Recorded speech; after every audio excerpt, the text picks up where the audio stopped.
Assalamualaikum warahmatullahi wabarakatuh. Saya Anita Riani dengan NIM 20811334144 Akbas materi terkait pasar uang dan pasar modal. Materi yang pertama yaitu pasar uang. Pada materi pasar uang ini, kita akan membahas yang pertama definisi pasar uang, yang kedua fungsi pasar uang, yang ketiga pelaku pasar uang, dan yang keempat produk pasar uang. Yang pertama yaitu definisi pasar uang. Pasar uang merupakan kegiatan perdagangan surat berharga untuk memenuhi permintaan dan penawaran dana dalam jangka waktu pendek tanpa batasan tempat. Selanjutnya, beberapa fungsi dari pasar uang. Yang pertama sebagai sumber pendanaan. Pasar uang adalah sarana yang mempertemukan pemilik modal dengan peminjam modal. Bagi pencari modal dimiliki oleh investor dapat digunakan untuk pembiayaan modal kerja atau ekspansi usaha. Yang kedua, sarana investasi. Pemilik modal dapat menyalurkan dana yang dimilikinya dalam pasar uang, sehingga uang tersebut dapat berputar bahkan memperoleh keuntungan di kemudian hari. Yang ketiga, menjaga stabilitas perekonomian. Salah satu tujuan utama pencari modal dalam jangka pendek di pasar uang adalah memenuhi kebutuhan mendesak akan pembiayaan. Ini bisa berlaku bagi perusahaan maupun perorangan. Jika kebutuhan itu tidak terpenuhi, pendapatan sebuah perusahaan bisa saja terganggu, bahkan mengalami pailit. Angka pengangguran pun tidak dapat dihindarkan dan berimbas pada defisit pertumbuhan ekonomi. Dan yang keempat yaitu menjadi fasilitator dan mediator. Pasar uang adalah mempertemukan antara pihak yang memiliki kelebihan dana dengan pihak yang membutuhkan dana. Selanjutnya yaitu pelaku pasar uang.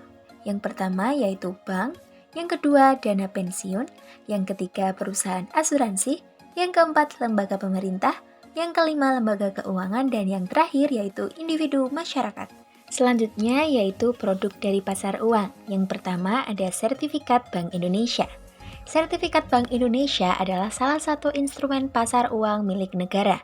Produk pasar utang ini diterbitkan oleh Bank Indonesia dengan jangka waktu antara 1 hingga 3 bulan menggunakan sistem diskonto dan imbal hasil yang bisa didapatkan yaitu berupa bunga.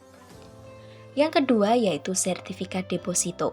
Instrumen pasar yang kedua yaitu sertifikat deposito yang merupakan surat berharga pasar uang dengan diterbitkan oleh bank dan dapat dipindah tangankan. Sertifikat deposito adalah produk pasar uang yang mudah diperjualbelikan dan dicairkan karena merupakan surat atas tunjuk. Yang ketiga yaitu surat berharga pasar uang atau SBPU. SBPU sendiri adalah surat berharga yang dikeluarkan oleh bank sebagai surat pelunasan utang atas persetujuan nasabah. SPBU adalah salah satu instrumen pasar uang yang dapat diperjualbelikan di pasar uang.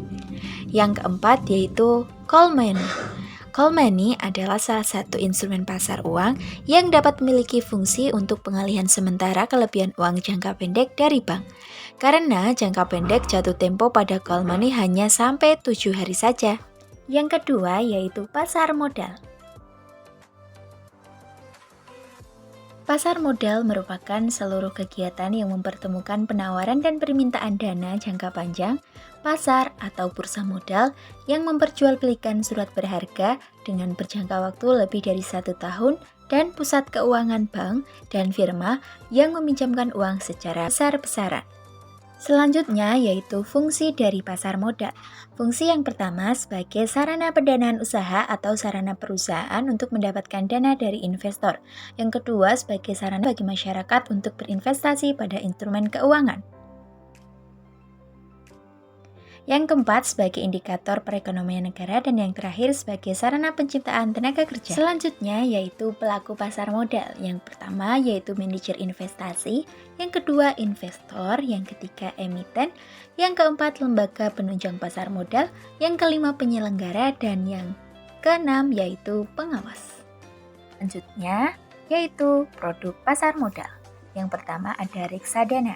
Reksadana adalah sertifikat yang menjelaskan bahwa pemiliknya menitipkan uang kepada pengelola reksadana untuk digunakan sebagai modal berinvestasi.